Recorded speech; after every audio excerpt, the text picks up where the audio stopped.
আসসালামু আলাইকুম রহমতুল্লাহ।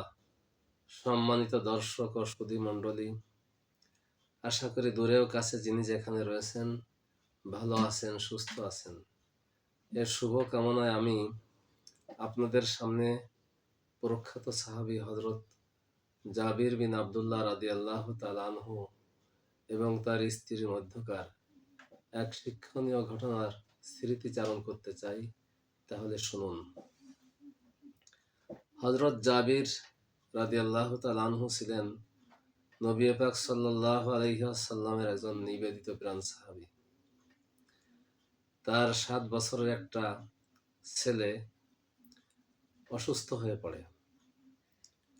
ওই সময়কার চিকিৎসা পদ্ধতি অনুযায়ী তাকে যথেষ্ট চিকিৎসা দেওয়া হয়।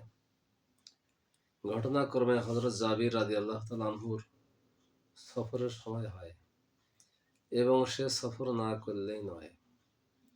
তাই তিনি সফরে বের হওয়ার সময় স্ত্রীকে বলেন, দেখো আমি তো সফরে চলেই যাচ্ছি, তো তুমি এর দেখভাল করবে। আল্লাহ রব্বুল আলামিনের কাছে দোয়া করি আল্লাহ তাকে দ্রুত সুস্থতা দান করুন। এই বলে তিনি বেরিয়ে যান। তার সফর বেশ লম্বা হয়। তিনি যেদিন বাড়িতে ফিরবেন ওই দিনই তার সন্তানটার ইন্তেকাল হয়। সন্ধ্যার সময় ইন্তেকাল হয় আর স্বামী আসেন রাত্রিবেলায়। আসার পর আরবের প্রথা অনুযায়ী তিনি স্বামীকে অভ্যর্থনা করেন, কুশলাদি বিনিময় করেন। তিনি জিজ্ঞেস করেন, ছেলেটার কি অবস্থা? তো ছেলেটার ইন্তেকাল হলে বিবি নিজেকে যথেষ্ট সংবরণ করেন এবং তাকে বিছানার মধ্যে শুইয়ে দেন এবং একটা চাদর দ্বারা আবৃত করেন। দেখলে মনে হয় যেন জীবিত কোনো মানুষ ঘুমিয়ে আছে। তো স্বামী যখন জিজ্ঞেস করলেন ছেলেটার কি অবস্থা, তখন তিনি বললেন সে নীরব এবং শান্ত হয়ে ঘুমিয়ে গেছে। আসলে কথাটা মিথ্যা না। মারা গেলে তো সবাই শান্ত হয়, নীরব হয় এবং চিরঘুমে ঘুমিয়ে যায়। হযরত জাবির রাদিয়াল্লাহু তাআলা আনহু এতে বেশ খুশি হলেন, নিজেকে স্বাচ্ছন্দ্য বোধ করলেন।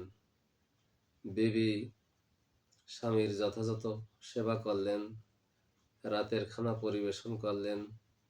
খানা খেয়ে বিছানায় যে স্ত্রী জিজ্ঞেস করলেন, স্বামী গো, আমি আপনাকে একটা মাসআলা বলতে চাই এবং এর উত্তর জানতে চাই। সেটা হলো, যদি কোনো ব্যক্তি কারোর কাছে কোনো আমানত রাখে এবং এর একটা সময় বেঁধে দেয়, এরপর যথাসময় যদি মালিক সে আমানত ফেরত চান, তাহলে এই অবস্থায় কি করণীয়?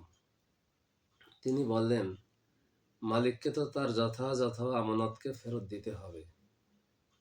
স্ত্রী বললেন, এটাই কি শরীয়তের বিধান? তিনি বললেন, হ্যাঁ অবশ্যই, এটাই তো শরীয়তের বিধান। তখন স্ত্রী বললেন,